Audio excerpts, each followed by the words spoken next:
말씀을 통해서 역사하시고 영광받아 주시옵소서. 살아계신 예수 그리스도의 이름으로 기도드리옵나이다. 아멘. 할렐루야. 그렇습니다. 주님이 부활하셔서 성령을 우리 가운데 임재하시고 오늘도 우리 한 사람 한 사람을 말씀으로 만나주시고 새롭게 하실 줄로 믿습니다. 할렐루야. 가정에서 예배하시는 분들에게도 동일한 은혜가 있게 되시기를 주님의 이름으로 축복합니다. 할렐루야. 오늘 우리가 이 누가복음 7장 36절부터 50절의 말씀을 가지고 주신 기회를 선용하라 하는 제목으로 말씀을 나누려고 합니다. 우리 인생을 살아가는 동안에 여러 가지 기회를 많이 만납니다. 공부할 기회를 만나기도 하고, 취직할 기회를 만나기도 하고, 돈 벌 기회를 만나기도 하고, 성공하고 출세할 기회를 만나기도 하고, 치료받고 새로워질 기회를 만나기도 하고 그러는데, 기회는 우리에게 많이 주어지는데 그 기회를 붙잡으려면 앞에서 붙잡아야 된다 그랬어요. 서양 속담에 기회는 뒤가 대머리가 돼서 지나가면 못 잡는다 그런 말씀이에요. 이 말씀의 뜻은 무슨 뜻인가 하면, 기회라고 하는 것은 준비하고 있는 사람들에게 붙잡힌다 그런 말씀이에요.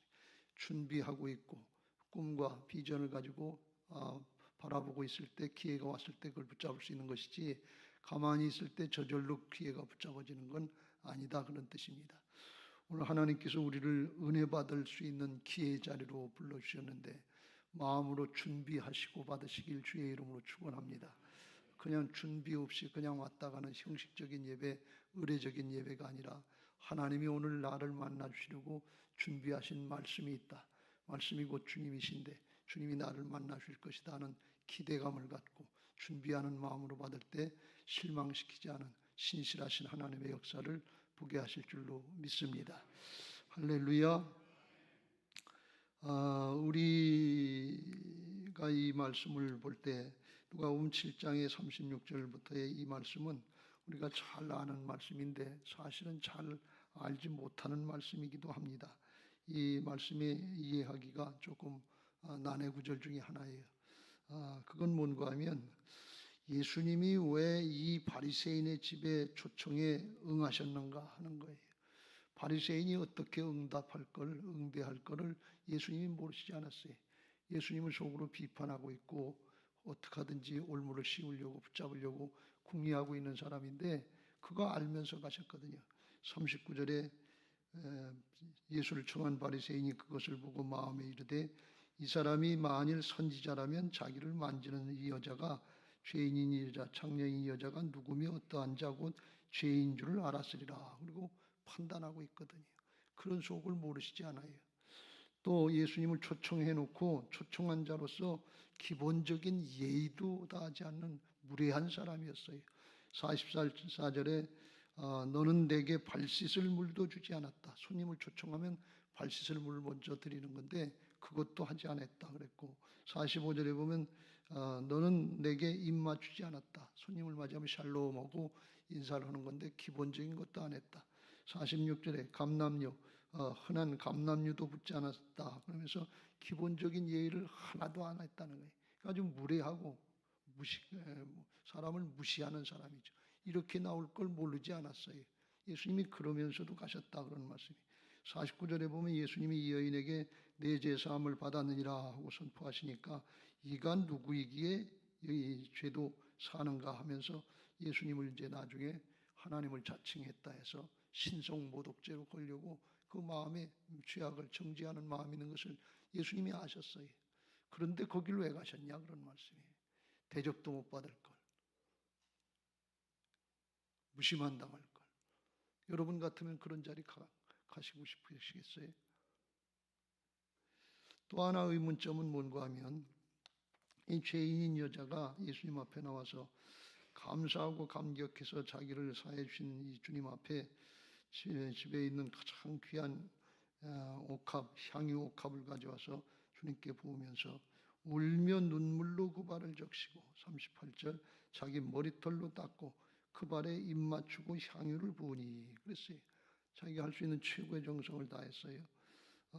그랬더니 주님께서 이 모습을 보시고 나중에 47절에 이러므로 내가 네게 말하노니 그의 많은 죄가 사하여졌도다. 이는 그의 사랑함이 많음이라. 사함을 받은 일이 적은 자에게는 적게 사랑하느니라 그랬어요. 그러면 죄 사함 받는 것이 봉사하고 헌신하고 좋은 일 많이 하면 정성스럽게 하면 그럼 죄 사함 받는 거냐 그런 얘기예요. 그럼 이게 신학적으로 안 맞아요. 죄 사함 받는 것은 예수님의 십자가 보혈과 부활의 능력, 복음의 은혜를 믿으면 구원받는 것을 믿으시기 바랍니다. 세상 사람들 그거 안 믿어도 만약에 좋은 일, 착한 일 많이 했다고 구원받는다고 그러면 이 기독교 교리하고 안 맞거든요. 근데 예수님 왜 이렇게 말씀하셨냐 그러니. 그래서 이 본문이 잘 아는 말씀 같은데 사실은 굉장히 이해하기가 까다로운 말씀이에요. 오늘 그 점을 좀 생각해 보면서 이해도 되시고 은혜도 되셔서 기왕이면 이 여인과 같이 예수 믿고 변화받고 감격적인 신앙, 자기 모든 구속과 억압, 얽매였던 것들로부터 자유함을 누리는 복된 신앙 되시길 주님의 이름으로 축복합니다. 할렐루야. 먼저 예수님이 왜 이 바리새인의 초청에 응하셨는가? 겉으로 보면 이 바리새인이 예수님을 초청한 것 같지만 내적으로 보면 예수님이 이 바리새인을 죄사함 받는 구원의 자리로 초청을 하고 이 여인을 또 영적으로 초청을 하는 거예요. 그러니까 역설이죠. 그래서 예수님이 수고하고 무거운 짐진 자들아 다 내게로 오라 내가 너희를 쉬게 하리라. 그래서 예수님의 초청을 받는 자세가 두 사람이 전혀 다른 모습을 볼 수가 있어요. 우리가 어떤 자세를 취하고 어떻게 응하느냐에 따라서 그 은혜를 충만히 누리기도 하고 아니면 그냥 기회를 잃어버리고 헛수고로 끝나기도 하고 그렇습니다. 오늘 그 응하는 자세가 이 여인과 같이 아주 적극적으로 은혜를 누리기 위해서 마음은 열고 활짝 열고 받아들여서 은혜를 충만히 누리는 복된 신앙들 되시길 주의 이름으로 축복합니다. 할렐루야. 이 여인은 죄인이로 그 동네에 죄를 지은 한 여자가 37절 그랬어요. 당시의 죄인은 세리나 또는 창녀를 갖다 일컫는 말이었어요. 그러니까 이 여인은 그때 당시엔 돈벌이 하려고 하는 것보다도 생계가 어려우니까 여자들이 할 일이 없으니까 생계형 범죄를 했던 것 같아요. 범죄를 하려고 하는 게 아니라 먹고 살려니까 식구를 살리려니까 아주 기구한 운명이죠. 그런 여자가 예수님께 나왔는데 사실은 예수님이 겉으로 초청한 거 아니에요. 바리새인이 초청한 초청객이 아니고 불청객이에요. 그럼에도 불구하고 주님께 적극적인 마음으로 나왔는데 왜 그랬는가 하면 이 여인이 자기가 천한 사람이라고 하는 걸 알기 때문에 바리새인들 집에 들어가면 그 바리새인들이 거룩하고 사는 바리새인들이 자기를 어떻게 조롱하고 멸시할지 그걸 모르지 않았어요. 뻔히 알면서 그래도 갔다 그런 말씀이 39절에 나와 있는 것처럼 이 여자가 누구며 어떠한 자 죄인 줄 알았으면 그렇게 하는 속으로 판단하고 조롱하고 있다. 그래 알면서도 갔다 그런 말씀이 그 마음이 있는 거죠. 그리고 또 이 여인이 천한 여인이었기 때문에 그때 당시에는 사람이 신분별로 사는 장소가 달랐다는 거예요. 그래서 큰 성이 있으면 성곽이 있는데 성벽이 있는데 그때 거기는 천한 사람들이 살고 중심부에는 왕이나 귀족이나 신분이 있는 사람들이 좀 살았다는 거예요. 그걸 어떻게 알 수 있는가 하면 여호수아서 2장 1절에 보면 기생 라합의 집이 성곽에 있었다 그랬어요. 기생 라합이 이스라엘 백성들의 정탐꾼 둘을 숨겨줬는데 2장 15절에 보면 라합이 그들을 창문에서 줄로 달아내리니 그의 집이 성벽 위에 있으므로 성벽 끄트머리에 있는 거예요. 그러니까 이 여인의 집도 성벽 끄트머리 같은 데 있는데 바리새인의 집은 중심부에 있을 거란 말이죠. 그러니까 멀리서부터 이게 한 동네라고 해서 조그만 동네가 아니라 성 같은 시 같은 그런 모습이니까 멀리서부터 예수님이 이 바리새인의 집에 온다는 소문을 듣고서 일부러 찾아온 거예요. 적극적으로 찾아온 거란 말이죠. 그리고 올 때 그냥 오지 않고 여기 향유옥합을 가지고 와서 예수님께 부었다 그랬는데 그건 어떻게 보면 자기 전 재산과 같은 그거예요. 자신을 드리는 마음으로 정성껏 최선을 다해서 주님 앞에 나왔다 하는 것입니다. 여기 진짜 정성껏 다한 것은 향유 옥합만 한 것이 아니라 그 발 곁에 서서 울며 눈물로 그 발을 적시고 자기 머리털로 닦고 그 발에 입 맞추고 향유를 부으니 그랬어요. 이렇게까지 할 수 있는 사람이 있을까 할 정도로 전무후무한 이런 일을 했단 말이에요. 주님을 사랑하는 마음이 그렇게 컸다고 하는 것을 주님이 나중에 사랑함이 많음이라 그렇게 말씀하신 걸 보면 알 수 있어요. 그 여기 발에다가 입 맞췄는데 예수님의 발은 냄새도 안 나고 먼지도 없을까요? 꼬랑내 안 날까요? 예수님의 발도 마찬가지겠죠.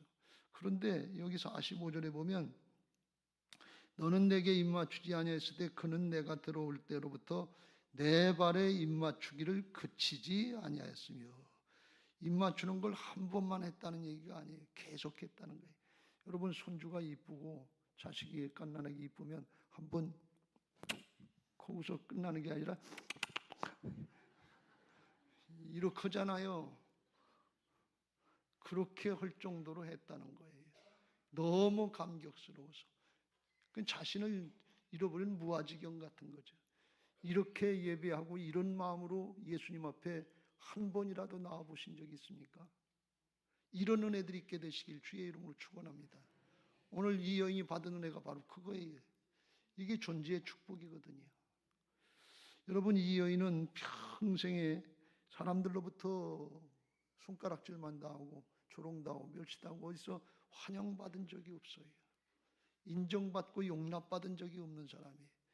근데 예수님만 용납해 주시는 거예요. 예수님만 받아주시고 환영해 주시는 거예요. 예수님이 가르치신 말씀을 들어보면 우리가 그걸 알 수 있죠. 세리 마태를 구원하러 가셔서 하신 말씀이 마태복음 9장 13절에 이렇게 말씀합니다. 같이 읽겠습니다. 시작. 너희는 가서 내가 긍휼을 원하고 제사를 원하지 아니하노라 하신 뜻이 무엇인지 배우라. 나는 의인을 부르러 온 것이 아니요 죄인을 부르러 왔노라.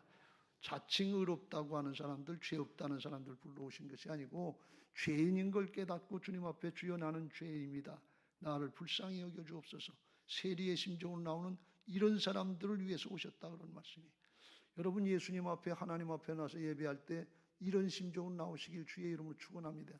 내가 이것도 하고 저것도 하고 뭣도 했는데 나를 알아봐 줘야지. 바리새인 심정이 아니에요. 주여 나를 불쌍히 여겨 주옵소서. 나는 죄인입니다. 한 주일 동안도 내 마음대로 내가 주인 노릇하고 내가 하나님 노릇하면서 죄를 많이 졌습니다. 주여 나를 불쌍히 여겨 주옵소서. 겸손한 마음으로 하나님 앞에 엎드리는 자세로 복음이 필요합니다. 예수님의 은혜가 필요합니다. 보혈의 능력이 필요합니다. 죄인인 걸 깨달아야 십자가야 부활의 복음이 필요하지. 죄인인 걸 깨닫지 못하면 예수님하고 상관없는 거예요. 오늘 바리새인이 왜 예수님을 응대하지 못했느냐, 정성껏 하지 못했느냐, 죄인인 걸 깨닫지 못하는 거예요. 잘못된 걸 깨우쳐줘도 그걸 깨닫지 못하고 회개하지 않는 거예요. 주여 나는 죄인입니다 하면서 겸손히 나올 때 우리를 구원하신 구세주 예수님과 우리를 다시 만들어주신 창조주 하나님과의 관계, 존재의 차이가 얼마나 큰가, 그 사랑을 알고 겸손히 엎드리게 되고 그때부터 하나님을 사랑하는 신앙, 하나님을 경외하는 신앙이 그때부터 시작되는 것을 믿으시기 바랍니다. 우리는 예배하러 나오면서 잘못하면 이것도 부족하고 저것도 부족하고 이것도 없고 저것도 없는데 하나님 나한테 뭘 주셨어요? 따지고 대드는 마음으로다가 존재의 축복, 영원한 생명의 축복을 주신 건 잊어버리고 그렇게 마음 가지고 불만족 가지고 나와서 예배하다가 불만족으로 돌아가기 쉬워요. 그건 하나님이 원하시는 모습이 아니에요. 이 여인처럼 예수님을 알았으면 하나님 앞에 최고의 정성을 가지고 자기 자신을 드리는 심정으로, 제사가 원래 나 대신 제물을 드리는 게 제사고 예배 아니겠어요? 그럴 때 주님이 만나주시고 심령이 바뀌고 감동하고 감격할 수 있는 복된 예배자가 되게 하실 줄로 믿습니다. 이 여인이 어떻게 해서 이렇게 할 수 있었겠는가 하는 것에 대해서 사랑함이 많으니라, 그래서 사랑이 많은 해서 그 구원받았다, 그게 아니라 사실 이 여인은 나는 의인을 부르러 온 것이 아니라 죄인을 부르러 왔다 하는 이런 말씀들을 듣고서 이미 그 마음으로 주님을 받아들이고 영접한 거예요. 나도 예수님을 믿으면 그렇게 됐다, 아멘하고 받아들이. 그래서 이미 전에 만났어요. 그래서 만났고 예수님 만나고 예수님의 생명으로 거듭나서 땅에 있는 모든 육신의 옛사람의 문제들로부터 자유함을 얻고 하늘에 속한 자, 하나님의 자녀, 영원한 생명, 하늘나라의 축복을 바라보고 땅의 것으로부터 자유함을 얻은 거예요. 예수님이 자유함을 주시려고 오신 것을 믿으시기 바랍니다. 누가복음 4장 17절 이후에 이사야 선지자의 글을 인용해서 18절 19절에 이렇게 말씀합니다. 같이 읽겠습니다. 시작. 주의 성령이 내게 임하셨으니 이는 가난한 자에게 복음을 전하게 하시려고 내게 기름을 부으시고 나를 보내사 포로된 자에게 자유를, 눈먼 자에게 다시 보게 함을 전파하며 눌린 자를 자유롭게 하고 19절 주의 은혜의 해를 전파하게 하려 하심이라 하였더라. 그랬어요. 포로되고 눈멀고 억눌리고 하는 거 이게 다 죄악들의 결과인데 문제 현상들은 다르지만 근본적인 건 죄로부터 온단 말이죠. 그래서 죄를 사해 주시고 새 사람 만드시고 하늘에 속한 자의 하나님의 형상, 하나님의 자녀들의 형상을 회복시켜 주셔서 세상의 것으로부터 자유할 수 있도록, 초월할 수 있도록 새 생명을 주신 그런 역사를 이루시기 위해서, 새 사람 만들어 주시기 위해서 주님이 오신 것을 믿으시기 바랍니다. 이게 새 언약이고 복음이에요. 그러니까 이 여인이 이렇게 나와서 또 주님 앞에 향유를 붓고 울며 눈물로 그 발을 적시고 자기 머리털로 닦고 그 발에 입 맞추면서 하는 이런 역사들은 자기의 천한 신분, 손가락질 당하고 조롱당하고 멸시당하고 창피당해서 어떻게 거길 나가냐, 그걸 초월한 자유합니다. 그런 말씀이에요. 요한복음 4장에 사마리아 여인이 예수님을 영접하고 바뀌니까 남편을 5씩 6씩 바꿔서 창피해서 대낮에 물 들어와는 억눌린 삶을 살았는데 주님을 만나고 새 사람이 되니까, 하늘에 속한 자가 되니까 옛사람에 속한 땅의 것, 죄에 속한 것, 그건 지나갔어요. 새 사람이 됐어요. 그러니까 새 사람이 돼서 자유함을 얻고 동네 가서 복음 전하면서 내가 행한 일을 다 말하는 분을, 이분을 와서 보라, 그리스도가 아니냐 전할 수 있는 새 사람이 된 것을 믿으시기 바랍니다. 이 여인이 이렇게 사랑하고 헌신할 수 있었던 것은 새 사람이 된 거예요. 자유함을 누리는 거예요. 그 결과가 사랑으로 나타났다 그런 말씀이에요. 그러니까 이 여인이 구원받기 위해서 향유옥합을 깨뜨리고 정성을 다한 헌신을 한, 그게 조건이 아니고 구원받은 결과로 나타나는 것이 이게 사랑이고 헌신인 것을 믿으시기 바랍니다. 믿음으로 시작해서 사랑으로 변화되는 게 하나님 나라의 복음의 역사인 줄로 믿습니다. 우리에게도 그런 은혜가 있어야 될 줄로 믿습니다. 여러분, 우리는 날마다 세상의 것에 얽매여서 이것도 없고 저것도 없고 이것 때문에 못하고 저것 때문에 걸리고 그러면서 자꾸 걸리잖아요, 세상의 것에. 근데 이게 하나님의 자녀들의 권세를 누리면 이걸 이겨나갈 수 있도록, 극복할 수 있도록, 사방으로 교싸움을 당해도 쌓이지 아니하며 답답한 일에도 낙심하지 않고 넘어갈 수 있도록 그렇게 만들어 주신 것을 믿으시기 바랍니다. 왜요? 보배로운 능력은 나한테 있지 않고 내 안에 오신 예수님께 있는 것을 믿으시기 바랍니다. 이게 조금 더 자세히 깊이 말씀, 영적인 역사를 말씀드리면, 이 여인이 이렇게 하고 싶어서도 했지만 사실은 성령께서 감동해 주셔서, 주님이 예수님의 마음을 주셔서 이렇게 헌신하고 봉사하며 사랑을 아주 듬뿍 주님께 드릴 수 있도록 주님의 마음을 주신 것을 믿으시기 바랍니다. 주님이 하셨다 그런 말씀이에요. 삭개오가 자기 자신으로서는 인색하고 아까운 사람이 돼서 나눌 줄 몰랐는데 예수님 영접하고 나니까 자기 걸 섬기고 나누고 베풀 수 있는 사람이 됐는데, 그건 주님이 그 안에 들어가서 사람을 바꿔놓으시고 삭개오를 통해서 역사하신 줄로 믿습니다. 이게 자유함인 줄로 믿습니다. 이런 은혜가 있게 되시길 주의 이름으로 축복합니다. 요한복음 8장 36절 같이 읽겠습니다. 시작. 그러므로 아들이 너희를 자유롭게 하면 너희가 참으로 자유로우리라. 할렐루야. 예수님만이 우리를 자유롭게 할 수 있어요. 왜요? 십자가에서 죄값을 대신 치러주셨잖아요. 그러니까 예수님이 내가 내 죄 사함을 받았느니라 하시면서 선포하실 수 있는 거예요.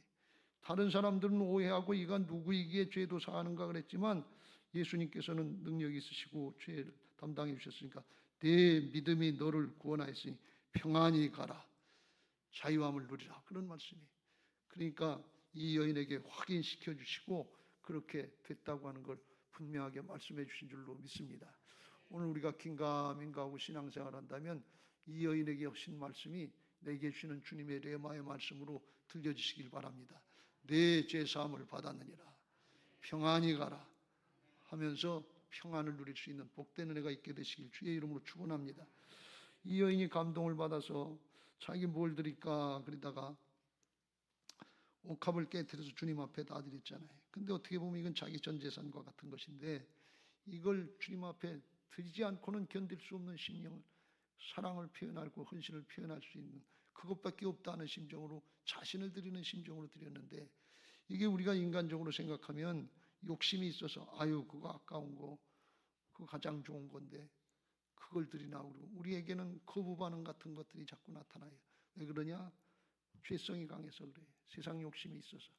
근데 이 여인에게는 성령의 감동하신 가운데 하나님의 은혜로 감동해서 기뻐서 즐거워서 감사해서 바칠 수 있었다는 거예요. 가장 소중한 것을 가지고 가장 소중한 분에게 드릴 수 있고 나눌 수 있는 것, 이게 은혜 아니야? 이게 복 아니겠어요? 여러분, 가장 소중한 걸 누구한테 나누고 베풀고 하겠어요?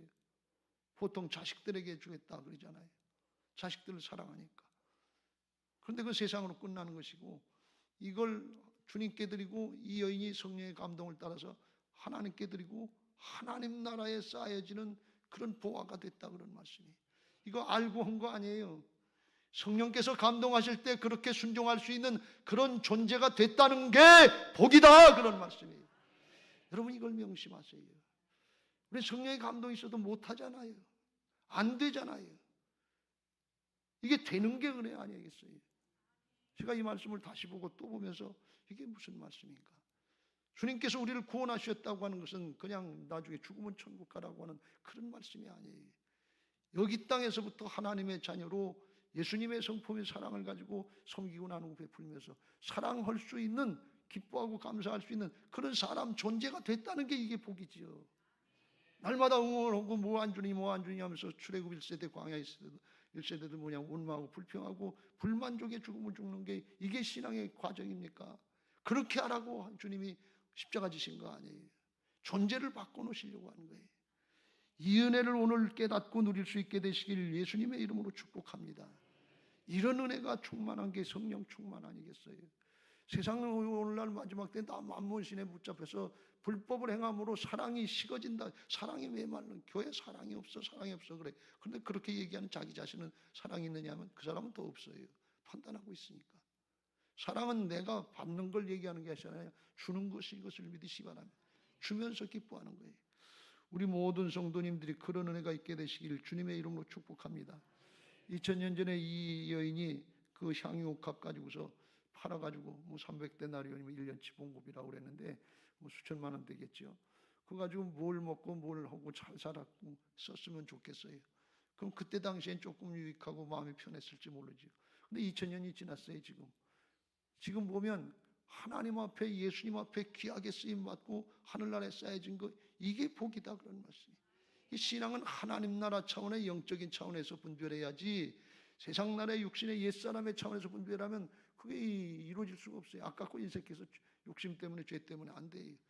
이렇게 할 수 있는 성령의 감동을 받고 주님이 주시는 마음 가지고 순종할 수 있게 된 존재가 복이다, 그런 말씀이에요. 그렇게 되시길 주의 이름으로 축원합니다.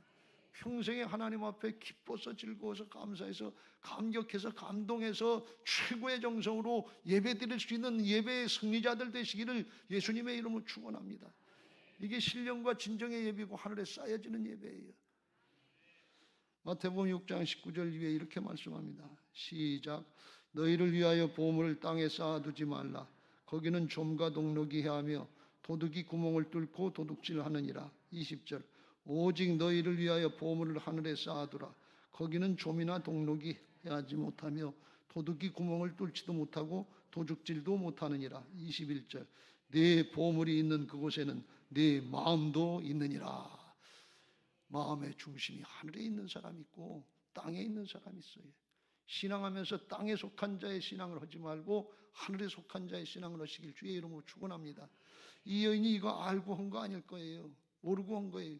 근데 성령이 감동하실 때, 자기의 그 마음을 줄 때 그때 즉시로 순종했다. 이게 착하고 좋은 마음인 것을 믿으시기 바랍니다. 근데 우리는 그런 마음을, 감동을 받으면 그냥 한 번 또 걸러야 돼. 내가 이거 할 수 있을까? 이거 하면 그 다음에 결과가 어떻게 될까? 계산하고 그러다 그냥 기회를 잊어버리는 거예요. 기회를 놓치는 거예요. 이 여인은 그 기회를 붙잡았다 그런 말씀이에요. 하나님이 감동하시면 좋은 뜻인 것을 믿으시기 바랍니다. 영원한 생명의 뜻인 것을 믿으시기 바랍니다. 그리고 순종하면 영원토록 자자손손 복되다 그런 말씀. 근데 이 바리새인은 그렇지 못했어요. 아깝고 인색한 마음으로 기본적인 예의도 안 하고 예수님 무례하게 대하고 무시해 버렸어요. 그래서 사람을 무시하고 이 하나님의 아들로 오셨는데 자기는 성경에 정통했다 그러고 구약을 잘한다고 그러는데 사실은 성경에서 구약의 모든 인물들을 얘기한 것은 예수님을 나타내시기 위해서 말씀하셨다고 요한복음 5장 39절에 말씀했어요. 그 새 언약이 있고 예수님께로 연결되고 사람으로 안 되는 것 십자가 부활의 복음으로다가 온 일을 구원해 주려고 하는 것이 복음의 완성인 것을 믿으시기 바랍니다. 언약의 완성인데 구약만 알았지 신약은 몰랐어요. 그러면서 자기가 지식이 있다고 그러고 자기께 다 안 줄 알고 고정관념에 붙잡혀서 선민의식 같은 어떤 잘못된 생각을 가지고 고집을 피우고 회개를 안 했단 말이에요. 주님이 하도 답답하니까 너 500데나리온 빚진 자고 50데나리온 빚진 자고 둘 다 탕감을 받았는데 둘 중에 누가 더 사랑을 하겠느냐 그러니까 많이 탕감받은 자이다. 네 대답이 옳다다. 그러면서 주님께서 너는 내게 발 씻을 물도 주지 않았는데 이 여자는 내 눈물로 내 발을 적시고 그 머리털로 닦았으며 너는 내게 입맞추지 아니했을 때 그가 내게 들어올 때로부터 내 발을 입맞추기를 그치지 않았다. 너는 감람유도 붓지 않았는데 그의 향유를 내 발에 부었다 하면서 그의 인간적인 됨됨이 사람 됨됨이도 안 된 것 그걸 지적하시는 것은 예수님이 비판하시려고 하는 것이 아니라 제발 좀 깨닫고 회개하고 구원받고 네가 더 큰 죄 교만죄를 지고 있으니까 감격적인 신앙 이 여인과 같은 은혜를 누려라 그런 말씀이 세상의 것에 네 생각에 붙잡혀 있지 말고 자유함을 누려라 그런 말씀이 이게 예수님이 바리새인의 초청에 응한 이유인 것을 믿으시기 바랍니다. 주님의 뜻은 항상 선하신 거예요. 사랑이에요. 그래서 이 바리새인 죄인이지만 교만해서 잘 깨닫지도 못하지만 사람을 하나님은 미워하시지 않고 죄를 미워한단 말이에요. 죄를 깨닫고 돌이키면 하나님의 형상으로 회복되는 것을 믿으시기 바랍니다. 죄를 깨닫게 하시고 회개하면 너도 이와 같은 은혜를 누릴 수 있다. 너도 하나님의 백성이고 하나님의 자녀가 될 수 있다.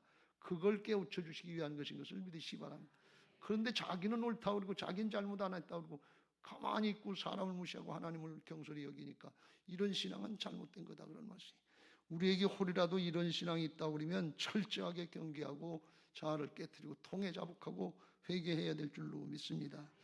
신앙이 오래됐다고 직분이 좀 됐다고 우리가 까딱 잘못하면 이렇게 되기 쉬운데 이건 하나님 앞에 아주 경계해야 될 모습입니다. 요한일서 4장 20절 이렇게 경계하십니다. 누구든지 하나님을 사랑하노라 하고 그 형제를 미워하면 이는 거짓말하는 자니 보는 바 그 형제를 사랑하지 아니하는 자는 보지 못하는 바 하나님을 사랑할 수 없느니라 그랬어요.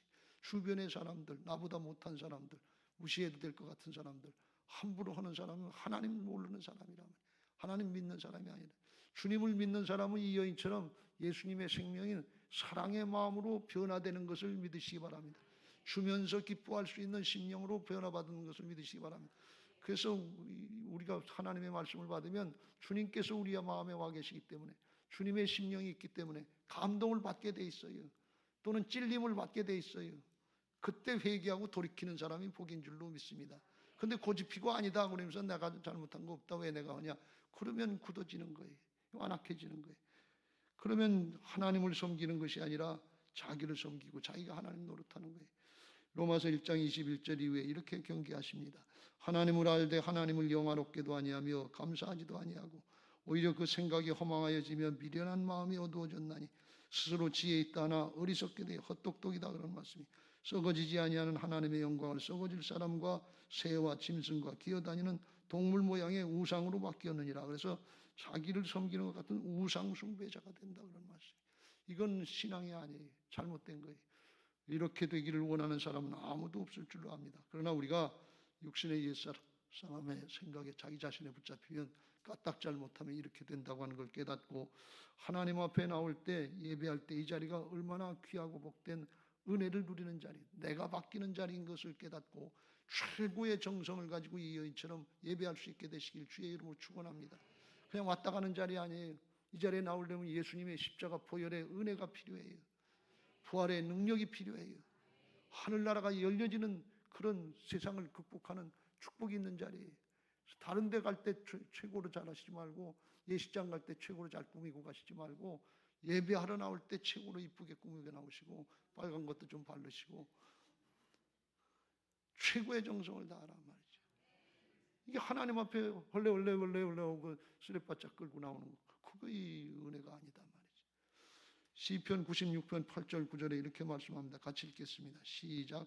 여호와의 이름에 합당한 영광을 그에게 돌릴지어다. 예물을 들고 그의 궁정에 들어갈지어다. 9절. 아름답고 거룩한 것으로 여호와께 예배할지어다. 온 땅이여 그 앞에서 떨지어다. 할렐루야. 하나님은 우리를 예배할 수 있게 하시기 위해서 아들을 내주셨어요. 하나밖에 없는 아들, 최고로 좋은 거 주셨어요. 우리를 최고로 사랑하시기 때문에 우리들도 최고로 하나님 앞에 예배할 수 있고, 그 하나님을 만나는 자리가 예배 자리인 줄로 믿습니다. 그렇게 되시길 주의 이름으로 축원합니다. 말씀을 마무리합니다. 여러분, 부활신앙으로, 거듭난 부활신앙으로 주신 기회를 날마다 선용하게 되시길 주의 이름으로 축원합니다. 이 여인과 같이 존재로부터 우러나와서 감격하고 하나님 앞에 감동하면서 헌신하면서 예배할 수 있다면 받은 바 은혜를 기억하고 감사하는 신앙하시길 주의 이름으로 축복합니다. 부족한 것 따지고 판단하지 말고 있는 것 가지고 감사할 때 더 충만하게 역사하실 줄로 믿습니다. 시편 100편 3절 4절 이렇게 고백합니다. 시작. 여호와가 우리 하나님이신 줄 너희는 알지어다. 그는 우리를 지으신 이요 우리의 그의 것이니 그의 백성이요 그의 기르시는 양이로다. 4절. 감사함으로 그 문에 들어가며 찬송함으로 그 궁정에 들어가서 그에게 감사하며 그의 이름을 송축할지어다. 할렐루야. 우리가 믿음이 부족해서 그렇지 하나님이 우리의 하나님이시다. 여호와 언약의 모든 말씀을 핏값을 치르시고 이루신 그 하나님이 우리의 하나님이다. 우리의 아버지다. 그런 말씀이. 우리는 그의 기르시는 자녀고 백성이고 여기 자녀고 그 양이로다 그랬어요. 우리가 그런 자녀요 양의 영적인 신분을 확신하면 다윗처럼 여호와는 나의 목자시니 내게 부족함이 없다. 이 고백을 하게 돼 있는 거예요. 하나님이 아버지가 되시는데 자녀된 우리들이 아버지로 의심하고 있으면 어떻게 하나님을 믿는 거예요? 이게 관계에서 오는 감격인 것을 믿으시기 바랍니다. 그럴 때 이 여인처럼 감격적인 예배자가 되게 하실 줄로 믿습니다. 우리에게 혹시 이 바리새인과 같은 굳은 마음이 있다고 하면 오늘 말씀을 듣고 내게 주는 음성으로 듣고 회개하고 돌이키시길 주의 이름으로 축복합니다. 요한계시록 3장 20절 시작. 볼지어다 내가 문 밖에 서서 두드리노니 누구든지 내 음성을 듣고 문을 열면 내가 그에게로 들어가 그와 더불어 먹고 그는 나와 더불어 먹으리라. 식사도 가까운 사람, 마음이 통하는 사람, 그런 사람하고 먹어요. 마음이 안 통하는 사람, 불편한 사람, 그러고 밥 먹으면 취할 것 같다 그러잖아요. 이 밥을 먹고 식사를 하는 거, 이 음식을 먹고 음식을 먹으면 소화가 돼서 음식하고 나하고 하나가 되는 거예요. 양분이 섭취가 돼서 우리의 몸으로 흡수가 된단 말이죠. 쌀도 흡수가 되고 돼지도 흡수가 되고 소도 흡수가 되고 그런단 말이죠.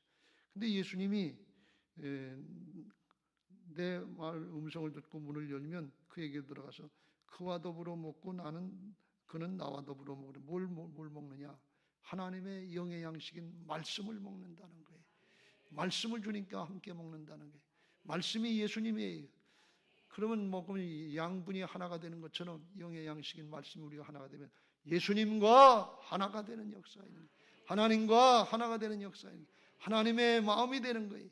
이 여인처럼 주님의 마음이 돼서 주님의 사랑에 응답할 수 있는 그런 좋은 신앙이 되는 것을 믿으시기 바랍니다.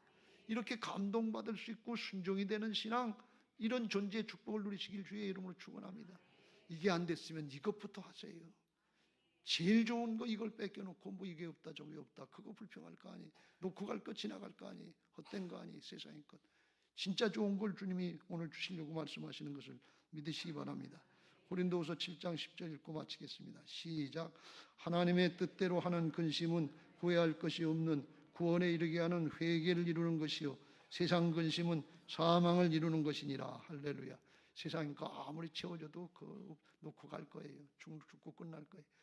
하나님 앞에 회개하고 영생을 얻고 구원을 얻고 오늘 이 성령의 감동을 따라서 그렇게 신앙을 했던 여인과 같이 기뻐서 즐거워서 감사해서 신앙할 때 저절로 구원의 열매, 성령의 열매들이 맺어지게 하실 줄로 믿습니다. 그런 은혜들이 있게 되시길 예수님의 이름으로 축복합니다.